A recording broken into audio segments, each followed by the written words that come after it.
Hey, there's a bird going nuts in this tree behind me, so if you start hearing like an endless chirping, it's just this bird having a morning. I don't know what his thing is. He's going crazy. Yesterday was kind of like this intense day. It started out very normal. Like I went to training. I had good training, just training myself in the morning, and then I have this thing where like whenever I have something set in the day, like I have an appointment or something like this, I turn into this like waiting mode. Like mentally, I just go into waiting mode, and it's not a great place to be in. It has this kind of like mild anxiety, and I feel like I can't do anything. So instead of like, oh, I have 2 hours before I have to go, so these are the things I have time for, I'm like, I only have 2 hours before I have to go, so I can't start any projects or do anything or rest or anything. Something I'm working on. But so yesterday at about 3, I was supposed to meet with Paulo Tocha. If people don't know who that is, he is well known by many people as the Muay Thai fighter in Bloodsport that came out in the 80s. And people who know him better, he's been in LA for a very, very long time. He now is a filmmaker, and he is out in Thailand making a film pretty much about Lumpini and Muay Thai at this stage. And he came to interview me about this change at Lumpini, that women are going to be fighting at Lumpini now. I was a little bit anxious about that, just in general. I know how I feel about these things, and I pretty much knew what I wanted to say, but I didn't know what he was going to ask me, so you can only kind of generally think about like, well, this is what I think about women fighting at Lumpini kind of thing. But they were delayed a little bit. But while we were waiting, I went and I was putting air in my motorbike's tires, because Kevin and I are actually going to be traveling to Bangkok tomorrow to film for the Muay Thai Library, which again is something we haven't done in quite a while. So this is something that I've done many, many times. I know how to do, but I am a little bit nervous about, because it's been a while. So, I'm just preparing, just getting ready, like kind of in my waiting mode, doing small chores and things like this to pass the time. And it's an area that we park the bike that I'm in all the time. Like I come and go from the house for training and things like that. So I'm just in this parking area very often. And Kevin came out and was just kind of, talking to me, and he noticed this.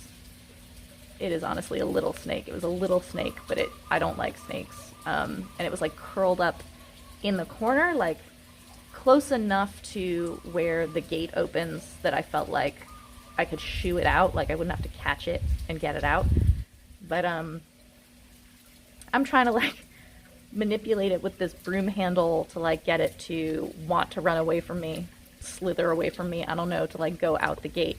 And that was not the plan that this snake was having in response to my broom handle that it was striking at and being really nasty towards. And Kevin ended up taking a couple of pictures of it, which was really good. And we got it out the gate and kind of over to the side, but not very far. And so we ran into the house and started like panic trying to figure out what kind of snake this is. So we had kind of okay photos of it, like 2 photos of it. I grew up in Colorado, so I kind of know like rattlesnakes and garter snakes and, like kind of small, mostly non-venomous snakes. And it was my understanding that like non-venomous snakes tend to have a much rounder front to them. And that's what this snake looked like to me. So as we were going through these like Google image searches of snakes of Thailand, I'm like, well, the markings of that look like the snake, but the head doesn't look the same. Like the markings are on, but the head doesn't look the same. But we also don't know how old this snake was, especially because it was kind of small. So I ended up finding a Thai Facebook page that's like Snakes of Thailand. And I posted a couple of pictures, and I'm like, can anyone tell me if this is a venomous snake? And immediately, like within 5 minutes, I got like 6 answers of people who named the snake, said it's not venomous, but it does have very sharp teeth. And they will bite you. So we have George. George is our rabbit. He lives in the yard, like he's an outdoor free-range bunny, basically. And lately he's been acting really weird. Like he just will not go in the bushes that he used to like hang out in all the time. And so we kind of decided that maybe this snake has been around for a while, and is maybe like creeping George out. They eat very small rodents, and maybe lizards and things like this, which George is too big for this snake to eat. There's no way this snake could like swallow George, and it's non-venomous, but it would bite him, and it's clearly freaking him out. And Kevin and I decided that if we saw the snake again, we would need to kill it in order to like not have it setting up shop in our yard, because we don't really know how to keep George safe other than that. So as Palatocha was leaving in the dark at night, he's coming out, and he tells other Paolo, who's one of the cinematographers, he's like, oh, turn on the light in the parking area so that we can take a look at Sylvie's trophies. I have a lot of my all of my fighting trophies in there. So we turn on the light, and we're all walking over there, and it took me a second, but that fucking snake was back in the parking area right in front of these trophies. So I had been told by this Facebook page that it's unusual to see the snake in the day. You'll usually see it at night. It's nighttime. The snake is back. He's in deeper than he was before. George was on super high alert, like out in the yard, so I was thinking like maybe he can smell him or he knows that he's around or something, but the film crew was kind of like teasing each other about like going near the snake and stuff like this. I'm like, do not. They're like, let me take a picture of you near your trophies. I'm like, I'm not fucking going near those trophies with that snake there. And so they left, and Kevin and I went on our little agreement that we had to pin and kill the snake. And I had made a plan earlier in the day of like what we have here that you could pretty efficiently, hopefully painlessly kill a snake with. And so we worked together and proved that we are an incredible team in terms of like working together, but also we would not have a head start in a zombie apocalypse. We're not good at killing things. And we did kill this snake in our garage, and I just was so disturbed. Like, it was really, really an awful experience for me. I don't kill bugs. Like, if I see like a bug that's upside down, I stop and flip it over with my keys, and I don't kill cockroaches or anything like this. Like, killing a living, moving animal was super upsetting, actually.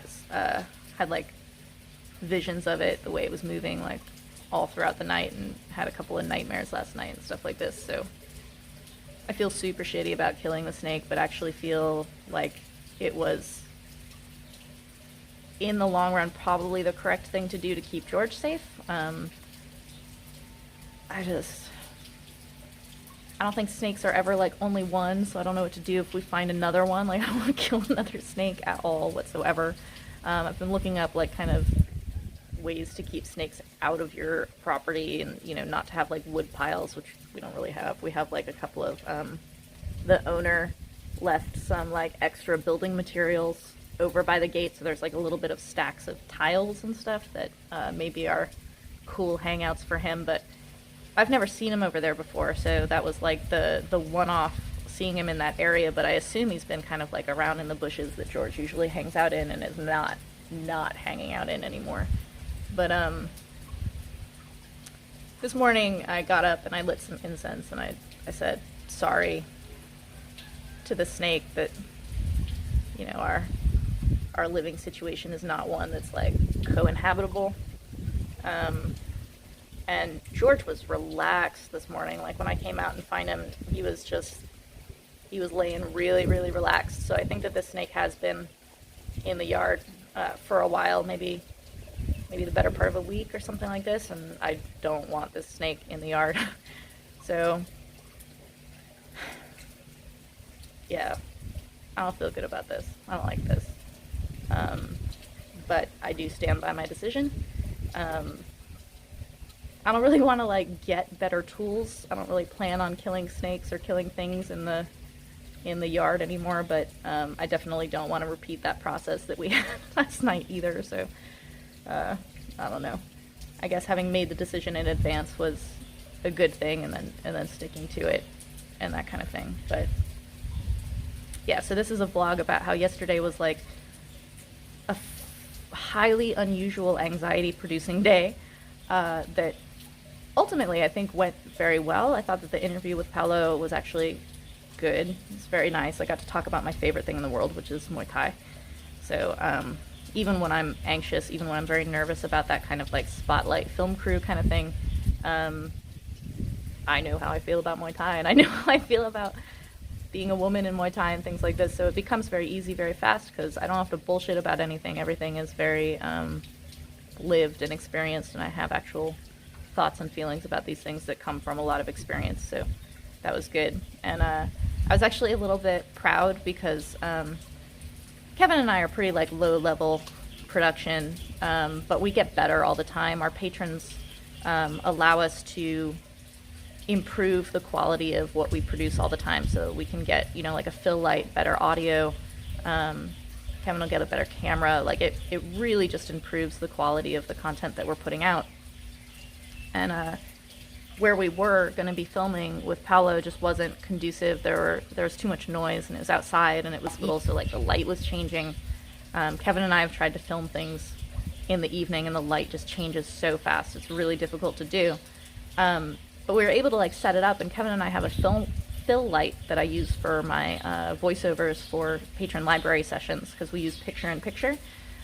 So we actually like had equipment that made the filming possible. Like if we had not had that light, the changing of the light outside, we would have not really been able to do this interview. So I was pretty proud of our like professionalism, which comes out of, again, the experience of the kind of content that we've been creating and the ways in which we've been able to get better, not only in our experience, but improve the quality of the documentary project stuff that we're creating. And so thank you very much to my patrons who make that kind of thing possible. At the end of filming, it was pretty cool. There's Paolo Tocha, and then there's Paolo, who's the cinematographer, who is Japanese and Italian, but grew up in Brazil. And then there was a Thai cinematographer as well.